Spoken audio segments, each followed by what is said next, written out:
Welcome, seekers of the shadowed truths, to another descent into the abyss on throne of nightmares.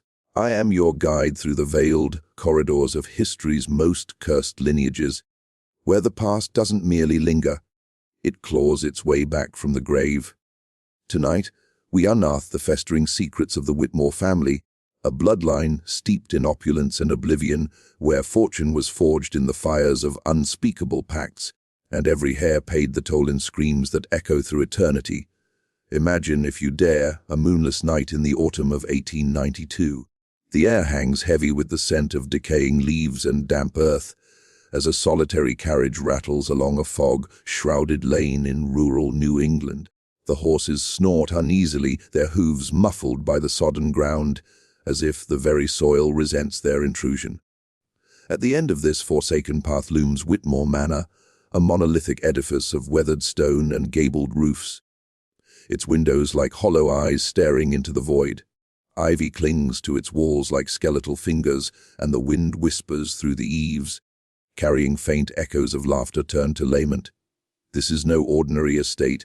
It is a tomb disguised as a home, built upon the bones of ambition and betrayal. The Whitmores, once whispered about in the gilded salons of Boston and New York, rose from obscurity to unimaginable wealth during the Industrial Revolution. But their ascent was not born of ingenuity alone. No, dear listeners, it was watered with the blood of the innocent, sealed with rituals that defy the light of day. Elias Whitmore, the patriarch, was a man whose shadow stretched longer than his legacy, a figure who communed with forces beyond the veil to amass his empire. Factories belched smoke into the skies, workers toiled in the bowels of machines that ground flesh as easily as ore, and all the while, Elias smiled, his eyes gleaming with the reflection of infernal bargains. Yet, as the family's coffers swelled, so did the darkness that pursued them. Children vanished from their beds, their cries swallowed by the night. Wives descended into madness, scratching at walls as if to escape invisible tormentors. Heirs met grisly ends, drowned in the estate's murky pond, impaled on the wrought iron gates, or simply erased, as if the family tree pruned itself of weakness. Whispers in the villages spoke of a curse, a Whitmore woe, where prosperity invited peril, and every generation inherited not just wealth, but a hungering void that demanded sacrifice. Why do we delve into such tales? Because the Whitmores are not mere fiction, their story is woven into the fabric of American folklore. A cautionary whisper against the hubris of man. Reports from dusty archives and yellowed newspapers hint at truths too horrific to print in full. A 1905 article from the Boston Herald describes a night of unholy revelry at the manor, where guests fled in terror from apparitions that clawed at their sanity. Survivors spoke of shadows that moved with purpose, of voices begging for release from beneath the floorboards. And in 1923, the last known Whitmore, young Amelia, was found wandering the grounds, her gown soaked in blood not her own, muttering of the debt that must be paid.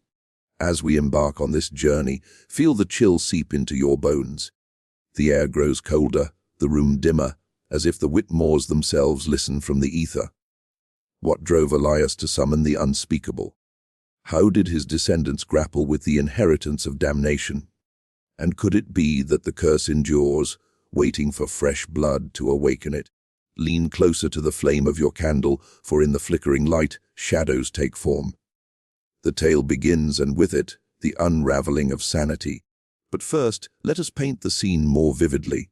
Picture the manor in its prime, grand ballrooms with crystal chandeliers that tinkled like distant bells tolling doom, libraries lined with tomes bound in leather that felt unnervingly warm to the touch, and cellars where the earth itself seemed to breathe. The ground sprawled across acres of mist-veiled forest, where ancient oaks twisted like tormented souls, their branches reaching out as if to ensnare the unwary. Deer paths led to forgotten clearings, sites of pagan rites long before the Whitmores claimed the land. And at the heart of it all, the family crypt, a mausoleum of marble veined with quartz that pulsed faintly under moonlight as if alive.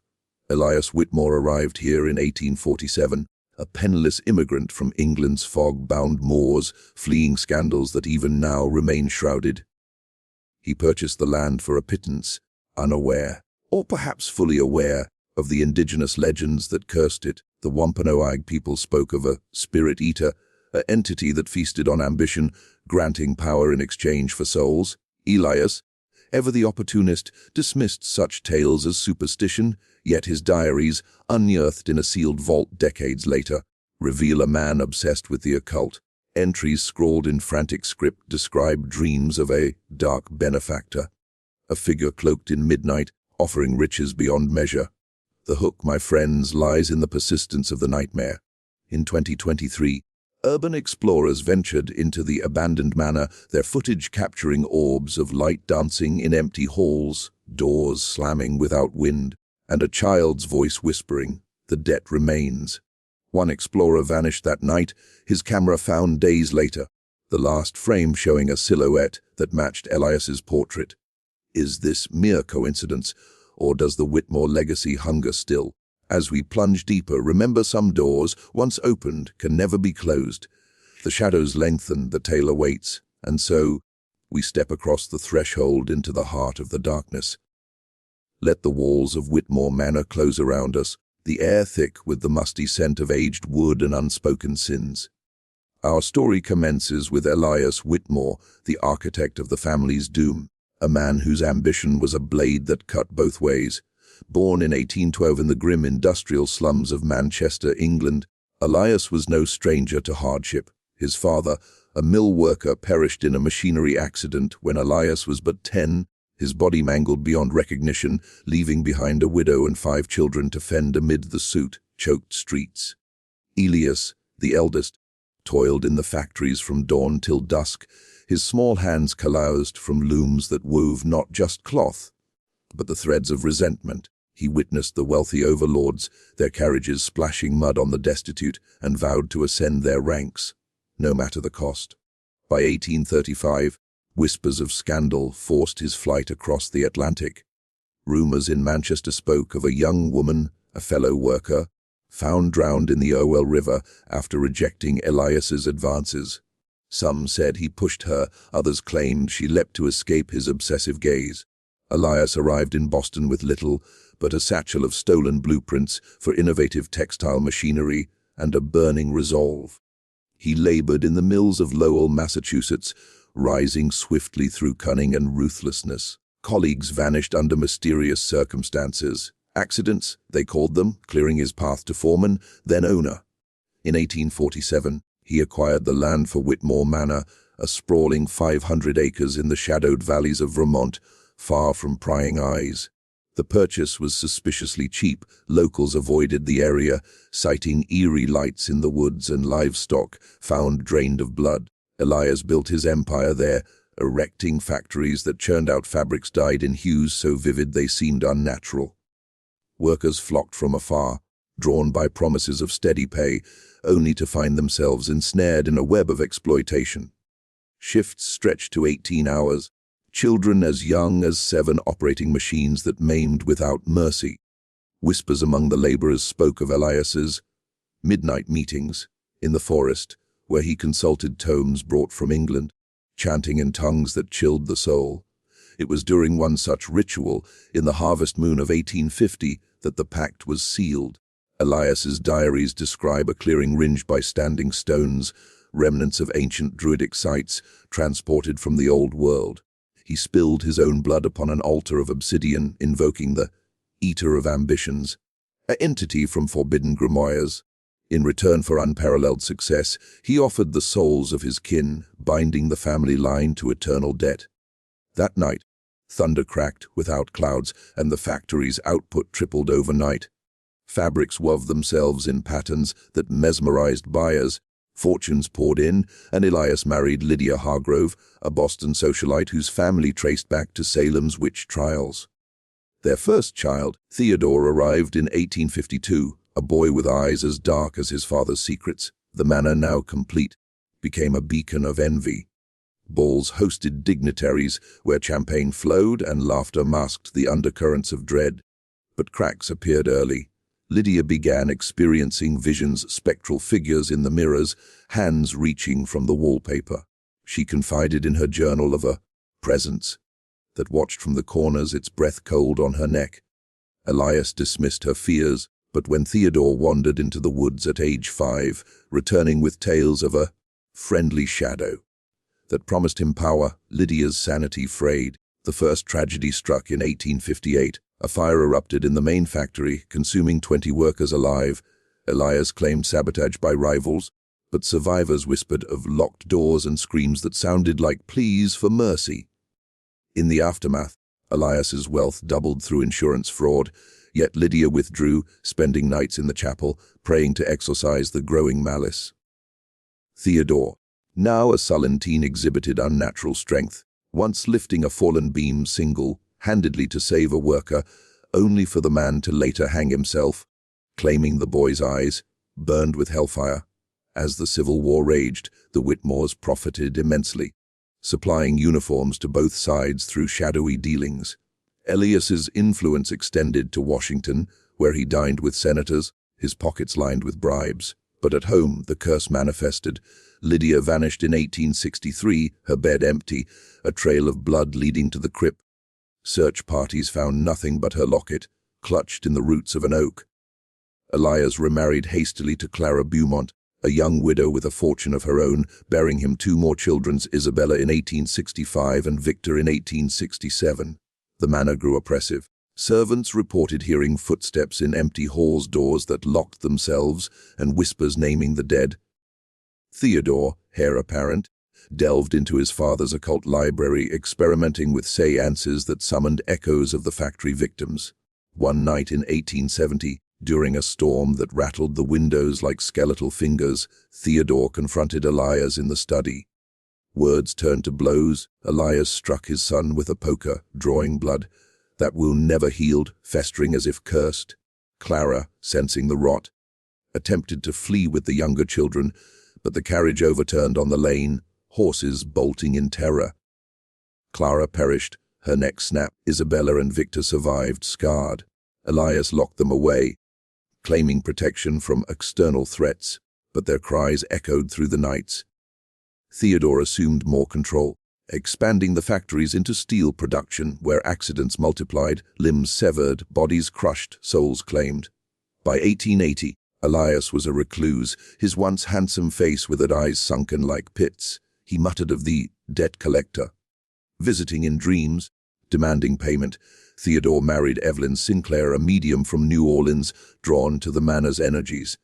Their union birthed Amelia in 1882, a girl with porcelain skin and an uncanny ability to predict misfortunes. The family portrait from that year shows smiles that don't reach the eyes, shadows pooling unnaturally at their feet. Tension built as Elias's health failed. In his final days, he confessed fragments to Theodore. The pact's terms required a sacrifice per generation, or the entity would claim all. Elias died in 1885, screaming as invisible hands tore at him. His body, laid in the crypt, vanished overnight, the slab empty save for scorch marks. Theodore inherited the mantle, but the curse accelerated. Factories burned, workers revolted, fortunes ebbed. Isabella, now 20, eloped with a suitor, only for both to drown in the pond. Bodies entangled in weeds that moved like tendrils. Victor, tormented by visions, took to opium, wandering the woods until he was found impaled on branches, as if the trees had risen against him. Evelyn, pregnant again, conducted rituals to appease the entity, but birthed a stillborn in 1888. The child twisted unnaturally. Theodore's rage knew no bounds. He blamed Evelyn, confining her to the attic where Lydia's ghost reportedly lingered.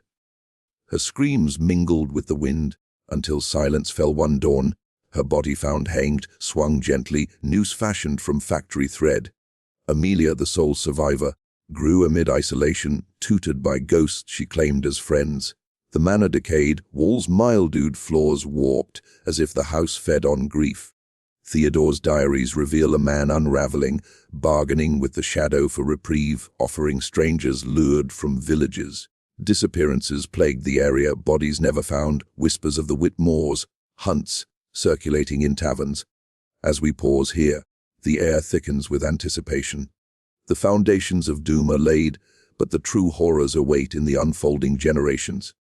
Feel the chill, the shadows stir, We resume our descent, the manor's halls narrowing like the coils of a serpent. Theodore Whitmore, now lord of a crumbling domain, clung to power as the 20th century dawned, but the entity's hunger grew insatiable. Amelia, his daughter, became the focal point of the curse, her innocence a beacon for the darkness that seeped from every crevice. In 1895, at 13, Amelia began documenting apparitions in a leather-bound journal, its pages now preserved in a private collection, yellowed and stained with what appears to be blood. She described the Watcher, a tall figure in tattered robes hovering at her bedside, its face a void where eyes should be. It whispered promises of knowledge, urging her to explore the crypt. Theodore, aware of the pact's escalation, forbade her, but curiosity, or compulsion, drove her underground one stormy night. The crypt's air was fated, heavy with the rot of centuries. Torches flickered, casting elongated shadows that danced like damned souls. Amelia found Elias's empty slab, but as she touched it, the ground trembled. A hidden compartment revealed a grimoire, bound in human skin, its pages inscribed with runes that burned her fingers. Visions assaulted her Elias's ritual, the entity manifesting as a swirling vortex of smoke and teeth, devouring offered souls. She fled, but the book followed in her dreams, pages turning of their own accord. Theodore's empire faltered. Factories shuttered amid strikes, workers chanting of the devil's mill. In 1900, a riot erupted. Theodore ordered guards to fire, killing 12. That night, the manor shook with poltergeist fury. Furniture hurled, mirrors shattering to reveal glimpses of the slain. Amelia, hiding in her room, heard the victims' pleas, repay the debt. Desperate, Theodore sought occultists. In 1902, he hosted Alistair Crowe, a notorious warlock from London, known for communing with elder gods. Crowe's arrival brought tempests, lightning scarred the oaks. In the library, they conducted a séance, candles guttering in unseen winds. Spirits manifested: Lydia, her neck bruised from invisible hands, Clara, weeping blood, Isabella and Victor, their forms mangled. They accused Theodore of perpetuating the cycle, demanding release. Crowe proposed a counter-ritual: sacrifice a pure soul to sate the entity. Theodore's gaze fell on Amelia, but he hesitated. Instead, they lured a vagrant from the roads, binding him in the clearing. As Crowe chanted, the entity emerged. A colossal shadow, tendrils writhing like serpents. It consumed the offering, but rejected it as insufficient. Retribution was swift. Crowe convulsed, his body inverting unnaturally, bones cracking like thunder. Theodore escaped, scarred by claws that left wounds festering with black ichor. Amelia, witnessing from the woods, changed. She embraced the grimoire, learning incantations that bent reality. By 1905, at 23, she wielded subtle powers, wilting flowers with a glance, summoning mists that disoriented intruders. Theodore, weakened, named her heir, but jealousy festered. He plotted her demise, poisoning her tea, but she survived, her eyes now glowing faintly in darkness. The manor's isolation deepened. Servants fled after a maid was found eviscerated in the kitchen, organs arranged in runes. Amelia took lovers, transient men drawn by her ethereal beauty, only for them to vanish, their essence fueling her rituals. In 1910, she bore a child out of wedlock, Elias too, a boy with the family's dark eyes. Theodore, enraged, attempted to drown the infant in the pond, but Amelia intervened, unleashing a spectral storm that blinded him. World War I brought opportunity. Amelia diversified into munitions, factories roaring anew. Profit soared, but so did the hauntings. Soldiers' ghosts, clad in tattered uniforms, patrolled the grounds, saluting the entity. Theodore died in 1917, his body discovered in the crypt, contorted in agony, mouth stuffed with pages from the grimoire. Amelia reigned alone, raising Elias Tuku amid whispers and wonders. The boy exhibited gifts, communicating with animals that obeyed his commands, healing wounds with touch. But the curse twisted him. At 10, he caused a factory explosion, killing 50, claiming, the shadows asked. Amelia, torn between love and fear, bound him with wards, but the entity whispered freedoms. The roaring 20s masked the decay. Amelia hosted lavish parties, guests oblivious to the undercurrents. Jazz echoed through halls where blood once flowed. But midway through a soiree in 1923, chaos erupted. Lights dimmed, temperatures plummeted, and apparitions swarmed, ancestors and victims alike clawing at the living. Guests fled, some never seen again. Amelia, center stage, laughed maniacally, her form flickering as if partially ethereal. Elias, too, now a young man, rebelled. In 1930, he unearthed family secrets, confronting Amelia in the clearing. She revealed the pact eternal wealth for eternal sacrifice. Elias refused, attempting to burn the grimoire. Flames roared, but the book endured, scorching him instead. Amelia, in rage, offered him to the entity. Tendrils enveloped him, dragging him into the earth. His screams lingered for days. Alone, Amelia withered. The Great Depression mirrored her decline, factories bankrupted, the manor crumbling. In 1940, during WWE, she attempted one final ritual, summoning allies from the void. But the entity, sated no more, turned on her. Neighbors reported lights in the woods, cries echoing across valleys. Amelia was found wandering, blood-soaked, muttering of unpaid debts. The manor stood empty thereafter, claimed by vines and vermin. Yet, reports persisted: lights in windows, figures in the mist. In 1955, a developer purchased the land, planning subdivisions. Workers unearthed bones, hundreds arranged in spirals. The project halted, the developer committed suicide, leaving notes of watching eyes. The 1970s brought occult enthusiasts. A group in 1978 conducted a séance. Only one survived, institutionalized. Babbling of the family awaits. In 1990, paranormal investigators captured EVPs. The debt remains. Footage showed shadows coalescing into Elias's form. Today, the manor decays, a magnet for the foolhardy. In 2023, as mentioned, an explorer vanished, camera capturing whispers. Join us. The Whitmores' legacy endures, a vortex pulling souls into oblivion. As we emerge from the narrative, the chill lingers. Has the entity found new hosts? To fully grasp the Whitmores' descent, we must venture into the annals of history, where fact and folklore entwine like roots in cursed soil. The family's tale is not isolated. It mirrors the shadowed underbelly of America's Gilded Age, an era of glittering facades hiding rot and ritual. The Industrial Revolution, spanning the mid-19th century, transformed the United States from agrarian roots to a mechanized behemoth. Immigrants like Elias flooded cities, fueling factories that belched progress at the cost of human lives. In New England, textile mills dominated, employing women and children in conditions akin to bondage. The Lowell mills, where Elias honed his craft, were touted as utopian, yet workers endured 12 16-hour days, lungs clogged with lint, bodies broken by machinery. Accidents were rampant. In 1845 alone. Over 100 fatalities in Massachusetts. Mills went unreported, buried in corporate ledgers. Elias's rise echoes tycoons like Andrew Carnegie or John D. Rockefeller, men who amassed fortunes through ruthless efficiency. But whispers of occult involvement pepper history. The 19th century saw a resurgence of esotericism, fueled by spiritualism post-Civil War. Seances became Salon staples. Even Mary Todd Lincoln consulted mediums. Grimoires like the Key of Solomon circulated underground, promising power to the ambitious. Elias's rituals align with Hermetic traditions, blending Kabbalah and alchemy. Popular among elite secret societies like the Freemasons or Rosicrucians, the land of Whitmore Manor holds deeper secrets. Vermont's valleys were Wampanoag and Abenaki territories, rich in lore of Manitus, spirits inhabiting nature. The Spirit Eater. Legend parallels Algonquian tales of Wendigo, a cannibalistic entity born of greed, possessing the ambitious. European settlers dismissed such stories, but syncretism occurred.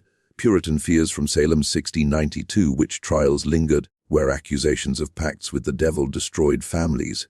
Lydia Hargrove's ancestry ties here. Her forebears accused in Salem, escaping to Boston, carrying grimoires as heirlooms. Post-Civil War, the occult boomed. The Theosophical Society, founded in 1875 by Helena Blavatsky, promoted Eastern mysticism blended with Western esoterica.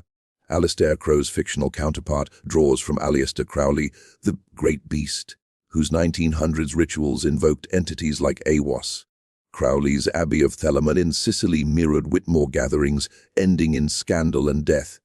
The Gilded Age's excesses bred backlash. Labor unrest, like the 1886 Haymarket riot, echoed Whitmore factory strikes.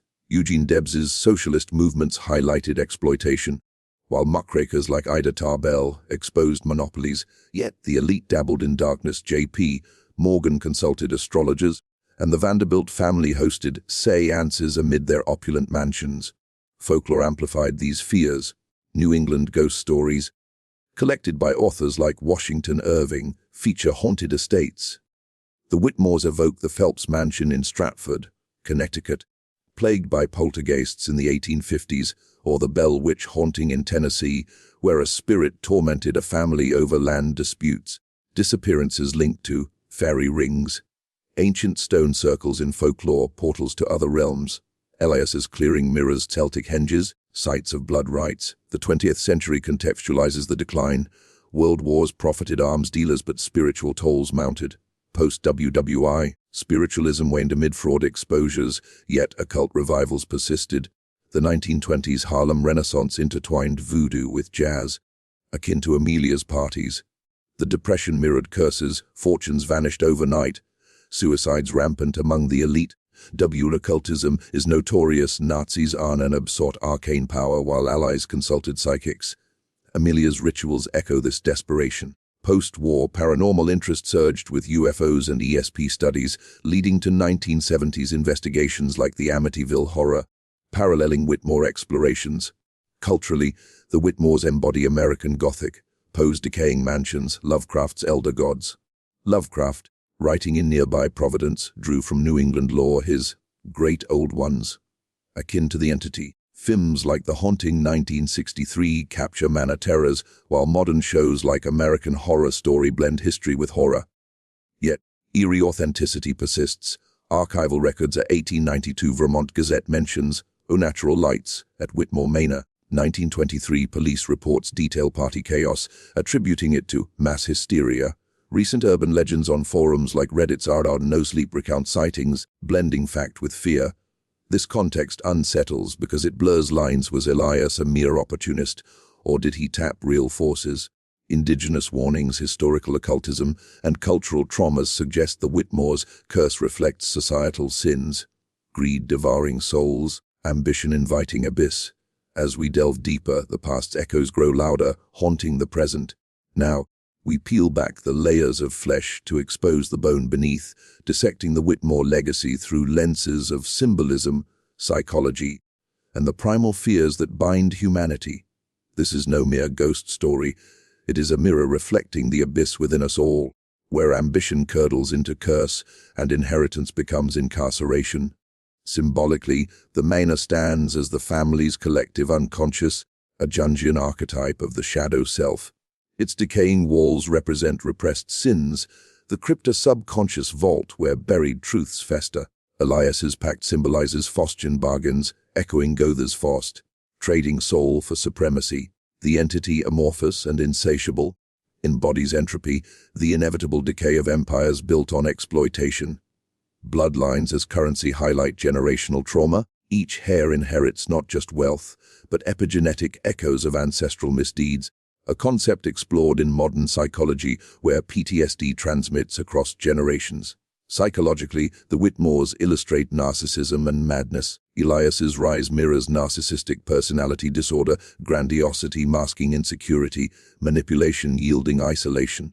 His descendants' hauntings suggest collective delusion or folie de Diox, where shared psychosis amplifies fears. Amelia's embrace of power evokes the Electra complex, rebelling against patriarchal chains yet perpetuating them. The disappearances symbolize erasure of the self, a Freudian death drive where ambition leads to annihilation.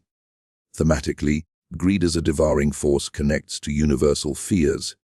In Capitalism's Cradle, the Whitmores critique unchecked industrialism, akin to Marx's alienation. Workers as fodder, owners as parasites. The curse reflects karma or hubris in Greek tragedy, where nemesis follows hybris. Cultural trauma ties to America's original sins, displacement of indigenous peoples whose spirits haunt the land, symbolizing colonial guilt. The Spirit Eater parallels Native American warnings against desecration, a reminder that progress built on stolen ground invites retribution.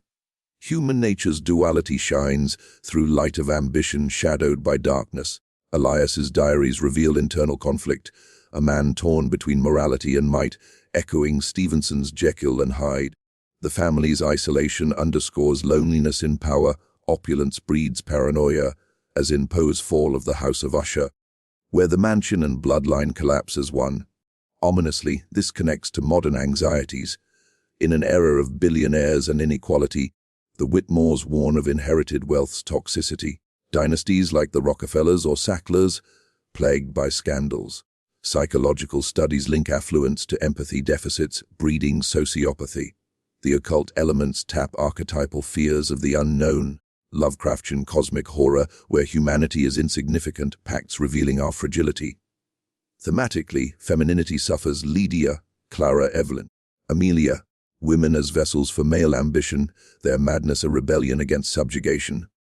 This mirrors patriarchal trauma, where women bear the curse's brunt, symbolizing suppressed voices clawing back.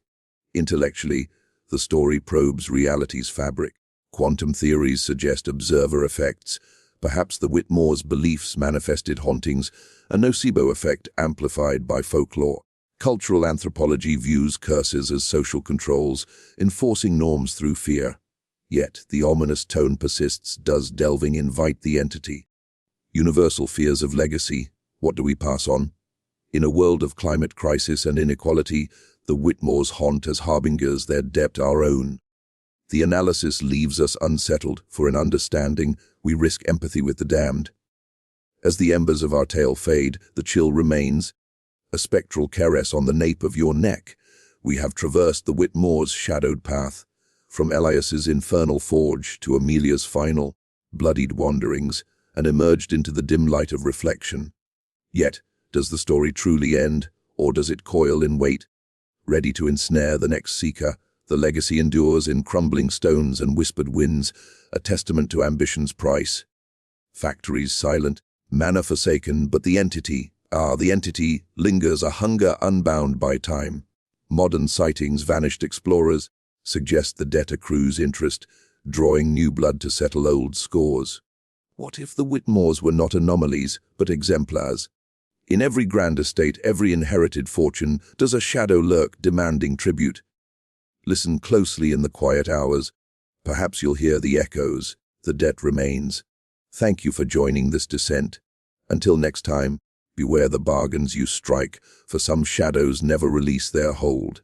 Sleep uneasily, dear listeners, the throne awaits.